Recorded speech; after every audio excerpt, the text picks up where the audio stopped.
Hey guys, Ryan here.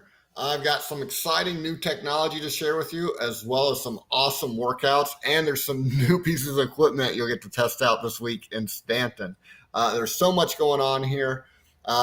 First of all, take a look at our new slides. This is how our workouts are going to be displayed now. It should be very easy for you to walk into class and CrossFit class, beginners or all levels, and find an option that works for you. Even if you don't come to CrossFit that often, if you're doing CVCs, look, we've got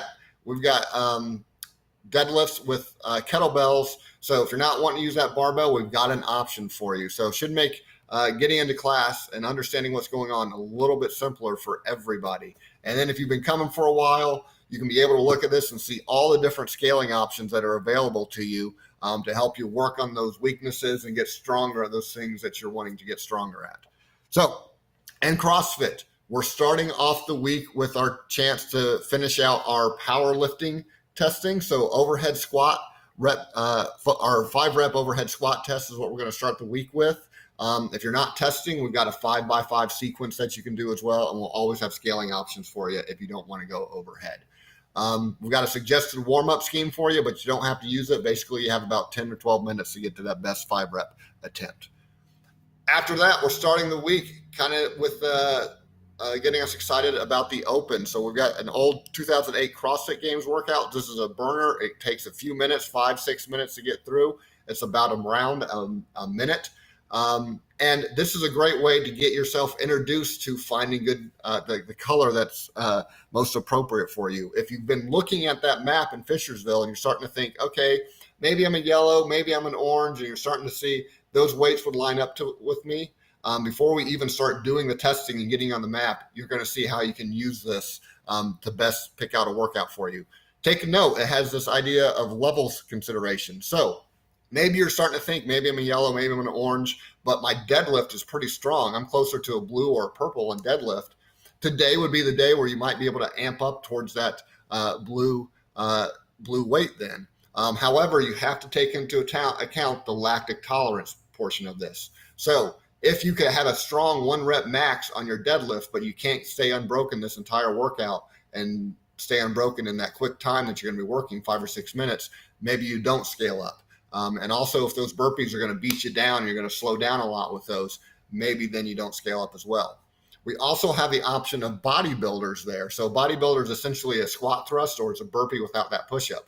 So some of you have probably come into class and are just used to doing burpees.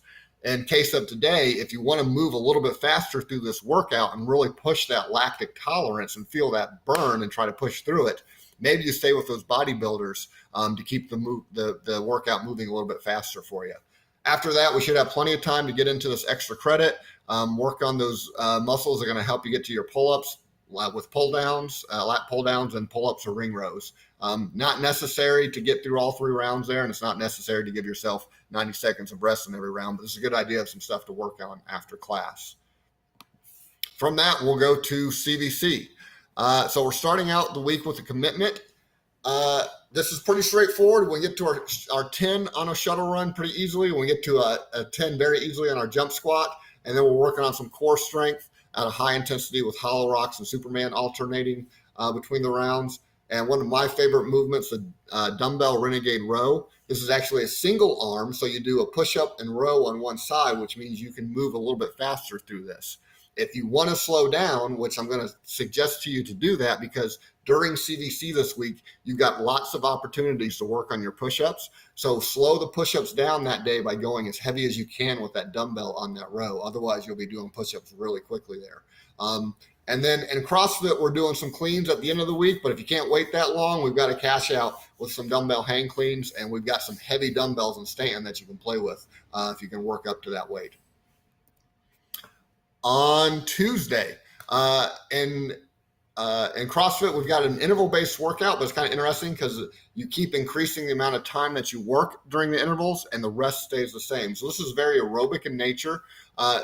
The goal here is to actually approach this as if you have no rest. So it's kind of like I'm thinking I got to stay at a sustained pace because I've got a lot of work ahead of me, almost like how you would approach a vitality in CVC.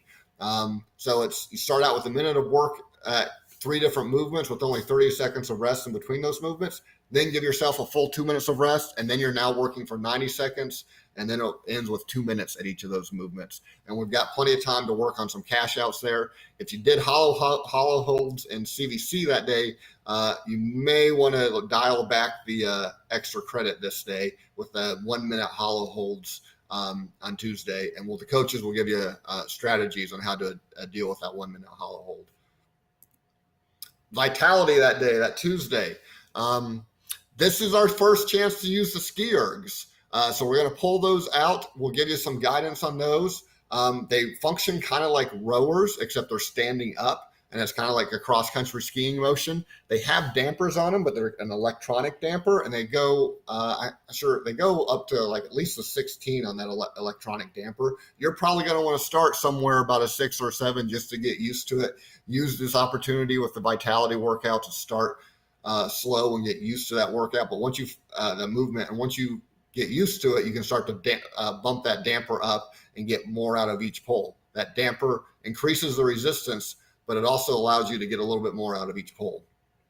Then you've got a walking lunge with a little bit of weight there, sumo deadlift high pull, which is going to keep the heart rate up and work that backside, and then a goblet squat hold to kind of get your breath back before you start the round again.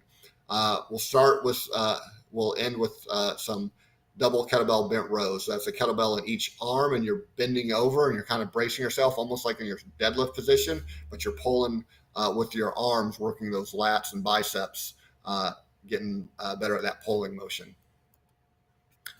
Wednesday, we've got our 5-rep test. Same kind of rules applied as our overhead test on Monday, our 5-rep push press test.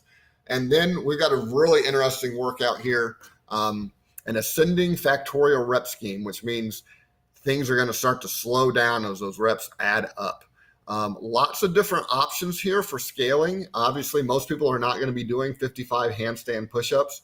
And even the next scaling option down, where it's, instead of following the rep sequence, you just do 3 handstand push-ups each round. That's a total of 30. There's going to be very few people that get through that. Some people may start with those 3 each round, but eventually move to another scaling option. There is pike push-ups, but I'm going to encourage people, if you're still working on your push-up, there's probably no reason to get upside down. Get 55 of your best push-ups, either from your toes or your knees or from a box during this, because you're still pushing overhead with those thrusters. You've got some tiered weights there, and then different ways to attack the double unders. They start out with doing double unders at 4 times the reps listed there. So that first round would be 4 reps. That second round would be 8 reps. And then you can maybe scale down to 3 times those reps or 5 times the single unders. There'll be some whiteboards out that day doing the math while you're working out. Accountability Wednesday. We've never done static efforts really in Accountability Wednesday, so we get to play with those that day. Basically, you and your partner are going to stay at one position twice for 1.5 minutes of work and 30 seconds of rest. And during that time, that work time, you and your partner will be alternating between these 2 movements, a kettlebell swing and an ab mat sit-up. So it's basically alternating movements. One is a hinge pattern up, and the other is kind of contracting, bringing your torso and thighs together. So they're kind of opposite movements. So you guys will have to give each other rest in between that 1.5 minutes of work to get as many reps in as possible. Overhead hold and ring rows and reach, kind of the same concept, kind of alternating movements there. And then you guys will alternate work as a team to get box jumps in and do your partner shuttle runs. No cash out day that day, because this is a pretty long workout for you, because you've got 3 rounds of those 2 static efforts. All right, Thursday, fun couple of AMRAPs here. Interesting sequence in that you start with strict pull-ups or ring rows during the first AMRAP and a weighted goblet squat. And then after some rest, you go to a shorter AMRAP and work on the kipping version or the jumping versions of those. So this kind of, you can pair this with what you saw earlier in the week. On Monday, we had a cash out of working with lat pull downs and pull-ups. So you have plenty of chances to work with pull-ups that day. So if you're not doing pull-ups in the workouts, you're still working out those pull-ups in the cool downs or maybe even warm-ups in some cases as well.